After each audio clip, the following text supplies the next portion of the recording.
exaggerated, and also the number of British troops were also exaggerated more than the reality was. So now we had a more neutral and more accurate story about the British attack. But we interpreted, we conducted research on the attack and we interpreted. But that was not the end of it. It's very important because that attack created in the community a sense of empowerment. So today, 26 years later, April 17, Derogativa takes over in Old San Juan. What's Derogativa? It's a civil organization by people from the community that they reenact the British attack through all the inlet. Sometimes it takes the whole weekend of the British attack and all the different points that were attacked by the British. And the people, they participate in the event, kids, women, families, even visitors, tourists, they become part of the Derogativa. And even the church, because there's a very important legend that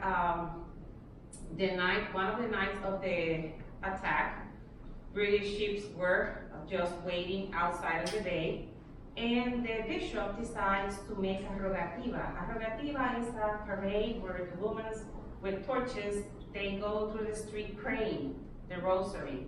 So the British saw all these torches in the night. All they could see from the ship was the torches lit up, and they thought they were soldiers. So they said, oh my, the island is full of soldiers. They have overcome our amount of soldiers, so we're not going to be able to take the island. So 2 days later, the British decide to retreat.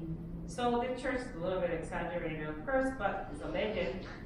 But the legend says that because of that rogativa, the British decide to retreat because they thought they were soldiers, when in reality they were the women and the kids parading through the old city with torches, praying that the Virgin de la Leche is a specific virgin that she's giving milking her baby, Jesus.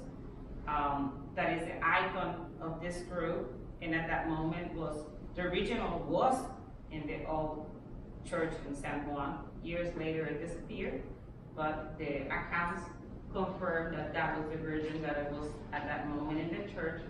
So they commemorate that moment. The church has become part of the Derogativa, and that night, that afternoon, evening of the 17th, April 17th, we have this activity going on. Starts on a Friday and ends up in the Sunday with activities of soldiers in the castle, as you can see here. Women's dressed as the time part of the Derogativa, the soldiers on front, shooting the cannons in the mortar here, and in the nighttime, the church and the bishop parading in the city with the torches. So this was, through this research, we were able to accomplish empowerment of the community into the commemoration of this event. And of course, the event has other values on social and economic value in it. 1898, the Spanish-American War. Because it's probably still one of our most sensitive interpretation themes, because we're still part of it. We're still part of colonial of the United States, and because of this moment, because of the Spanish-American War, we ended one era, the Spanish colonial time, and we started the one that we're still in, the U.S. Territorial time. This always been a very sensitive subject, but Spain is a country that loves to celebrate commemorations. And in 1998, they created a national commission for the commemoration of the Spanish-American War, which involved Cuba, involved also Philippines, involved Puerto Rico, and involved Spain and the United States. During that conference, we were in Spain, and the directors of the Spanish Archive on which we had worked for many, many years conducting research,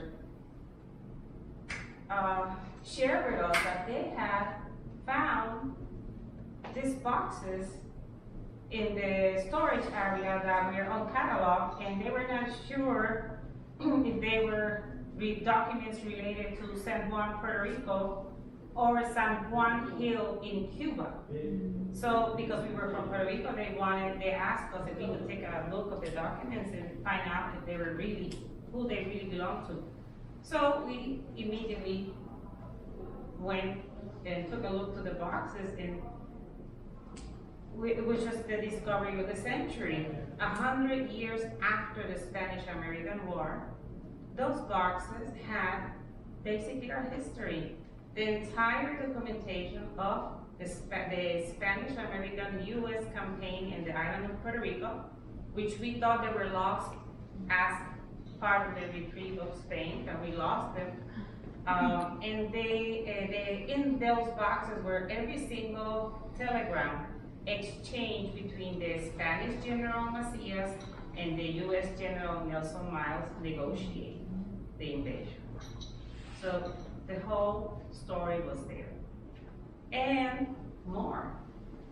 Even we found the names of the Spanish soldiers that were lost their life in one of the campaigns in the south of the island, that until that moment, the grave had a plaque that said to the unknown soldier, but then we found their names.